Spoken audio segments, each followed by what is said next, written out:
কারা এই হামলাটা চালিয়েছে? হামলা করেছে গ্রামের নাম। আমার নাম মনিরুল ইসলাম মোল্লা।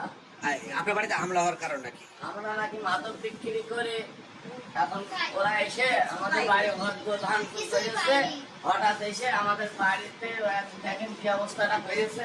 মাদক আমাদের বাড়ি পায়নি, আমাদের বাড়ি কোনো আলামতই পায়নি। তারা আন্দাজে এসে ভাঙচুর করেছে, মাইক ধরে পয়সা সোনা পানা সব লুট করে দিয়েছে। রাত 8টার দিকে। আমি গরু ছাগল পুষি আমার গোয়ালি সবটা গরু ছিল, আমি পয়সা খাইছি সবকে 5 লাখ টাকা ঋণ নিলাম। বাড়িয়া গ্রামের ডাঙ্গের ধারপাড়া, মাঝের পাড়া এবং আর পাড়ায় কিছু বাড়িতে ভাঙচুরের ঘটনা ঘটেছে। আমার নাম মোহাম্মদ আব্দুল মোল্লা। হ্যাঁ জি, আমি বেগমপুর ইউনিয়ন কৃষক দলের সভাপতি। এখন আমাদের গত শুক্রবারে, এই শুক্রবারের আগে শুক্রবারে গত 19 তারিখে আমাদের এখানে একটা মিটিং হয় বটতলায়।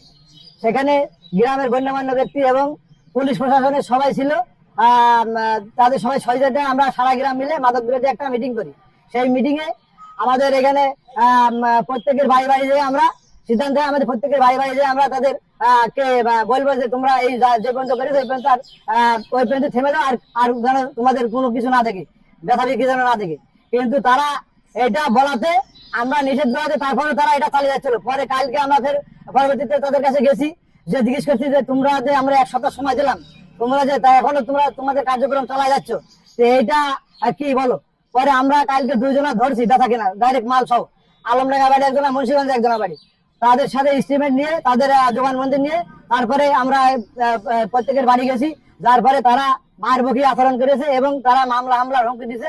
দেওয়ার পরে আমাদের কিছু পোলাপান তারা এটা কিছু বাড়ি ঘর ভাঙচুর করেছে। এই বলেছে যে আমাদের পুলিশ প্রশাসন সব ম্যানেজ আছে, সাংবাদিকও ম্যানেজ আছে কিনা আছে, সবাই আমাদের পকেটে, আমাদেরকে কিছু করতে পারবে না। উল্টা আমাদের নামে আরো মামলা হুমকি দামকি আমাদের পোলাপানে দিচ্ছে।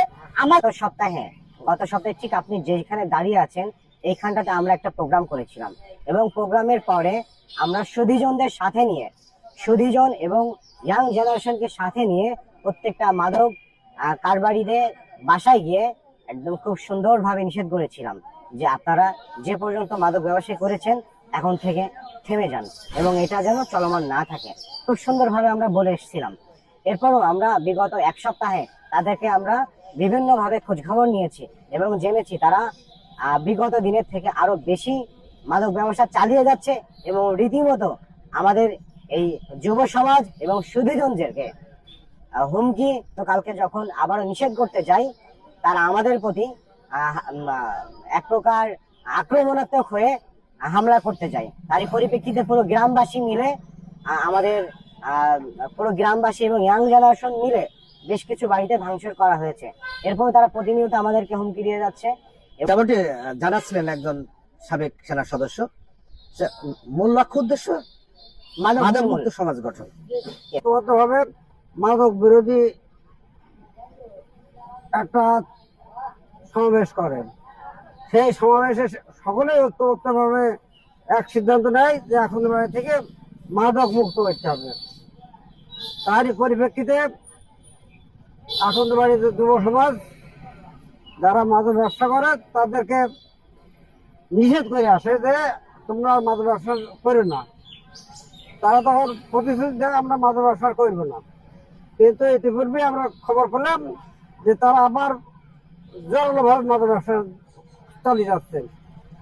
গতকাল একটা